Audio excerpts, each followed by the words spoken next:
Marriage is a beautiful thing. If you're opportuned to have a right man or a right woman, in quote, as we usually say, you are the most blessed. So many people have desired in life that one day they will find their soulmate, but some ended up marrying another person's husband or wife. I said another person's husband or wife because both of them couldn't get along. No matter how hard they've tried, but still marriage could not work. So there are some things I want to be sharing today. I called it signs or signal. Something that if you see, you know that this marriage, I don't think it will work for me. Don't continue with it. Don't go ahead with it. Number one is if you are relating with somebody intending to marry that person and he or she hardly calls you. For me, I think that is a sign. Number one signal is signaling, please don't come closer. Don't go ahead with this relationship. Because if actually the person loves you, even though he doesn't call often, somehow he will put a call across to know how you are doing. But both of you are intending to get married, but that person doesn't call you even for one day. He stays in a whole week, only maybe once in a week, he'll put a call across. And you know, sometimes if it's a lady that's always putting the call across, it will look as if someone will begin to have some feelings, mixed feelings. Maybe, why does this lady usually call me so often? And you, the man, sometimes you don't reciprocate. You won't call the lady that you that is desiring that you marry her 1 week, 2 weeks, 3 weeks, sometimes 1 month.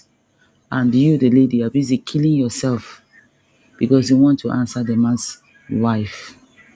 That's one big sign for you to know that this relationship, I don't think I should go ahead with it.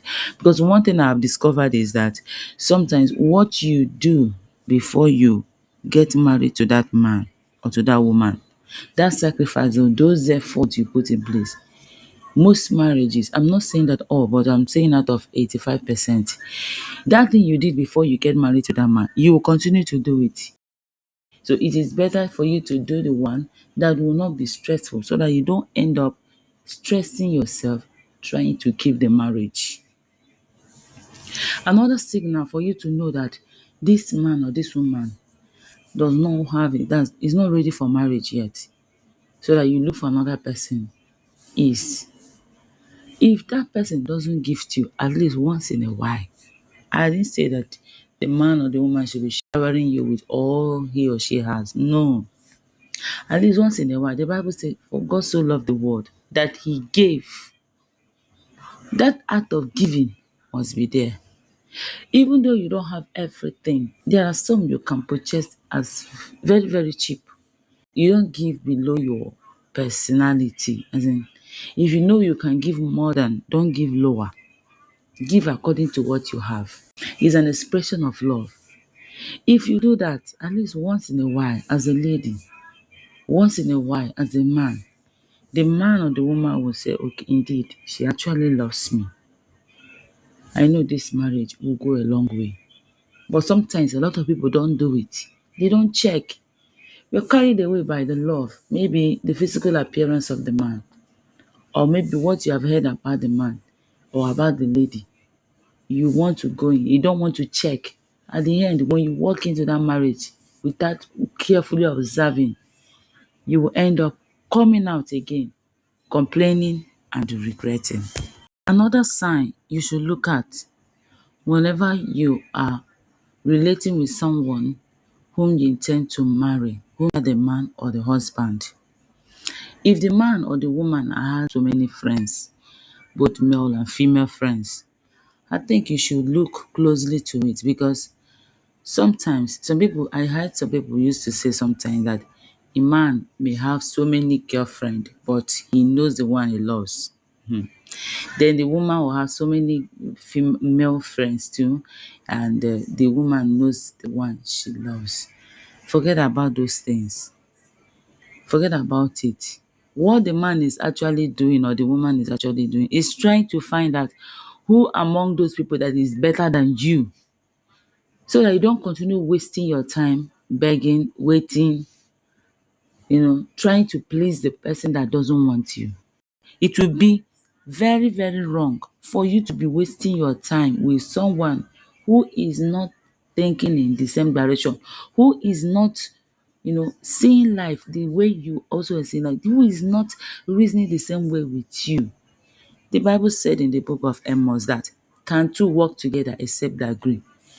If both of you cannot agree while you are single, there is no how both of you will be able to agree when you are married. It's not possible.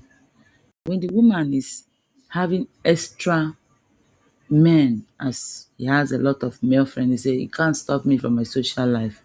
Good oh. The man stopped me from having the male friends I had before I knew you. That is also okay. But you that want to settle down, you want peace in your life, I'm advising you today, try and find out, can you be able to manage this kind of thing? If it happens in your marriage, the man that is keeping so many female friends and the woman that is keeping so many male friends, if you happen to meet that kind of thing in marriage, will you be able to handle it? If you can't handle it, it's a signal for you to do what? Quit while there is time. Change your course. Say no and go ahead. You meet somebody that will be like you, somebody that will suit your kind of person. Don't end your life with one person, maybe because you saw one person, you now conclude that the bed at hand is better than 1,000, whatever it is. No. If you find one is not suitable for you, don't continue, so that you don't cry tomorrow. It's a signal. It's a sign for you to know that I shouldn't move ahead with this. Because the man that cannot live, the Bible said, for this cause shall a man leave his mother and his father. So what it means, distractions, things that will make you not to concentrate in the home the Lord is giving to you. That is what you need to curb. That's what you need to remove from your life, so that you'll be able to build your life. Build that destiny, that great word, that great destiny the Lord is giving to you and that woman. The Lord is giving to that woman and that man. So, but if you cannot cut those distractions, because you can't tell me that you have so many female friends and so many male friends and you be a good husband or a good wife. I've not said that kind of thing. That room for promiscuity will be there. Don't forget about whatever they used to say. So what I'm saying today, if you are the woman or the man, if you know you cannot handle it, run while there is still day. Another sign, if you are relating or intending to marry a woman or a man, you should also look out before you say I do, is lies. Lies. If you meet a woman or a man, as both of you are courting, so both of you are trying to know each other, you are still on the process, find out, be open, ask whatever you need to know, find out, and as you're asking, also be observant. Yes, when you ask, be observant and also keep record of what you are told. If if the lady tells you one thing or the man tells you a particular thing at one spot at one day, keep record of them so that next time somehow you can bring it up to know whether it's still corresponding with what he or she told you in the past. Because if you cannot be able to dictate it while you are still about to marry, yet to decide, yet to conclude whether both of you will be husband and wife, you cannot dictate it. You end up, or maybe he told you a lie. He said, I don't want you to know. I want to, when I might have concluded, I will not tell you the truth. I don't see it as a very good idea sometimes. I'm not saying that all of them are the same. What I'm saying is that some 85% out of percentage of people that does that, majority of them are not truthful. No, they are not. If a man tells you that, if a man says to you or a woman says to you, he lies to you at one point,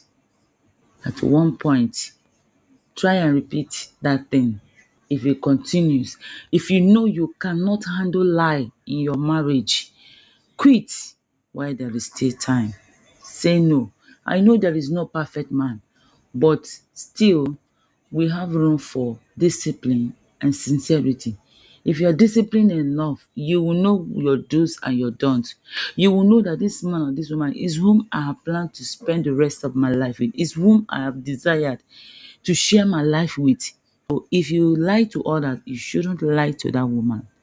So if the marriage, the Bible said, when the foundation is broken, say if the foundation of that thing is broken, if you build it on lie, if you can start it on with lies, say what would the righteous do?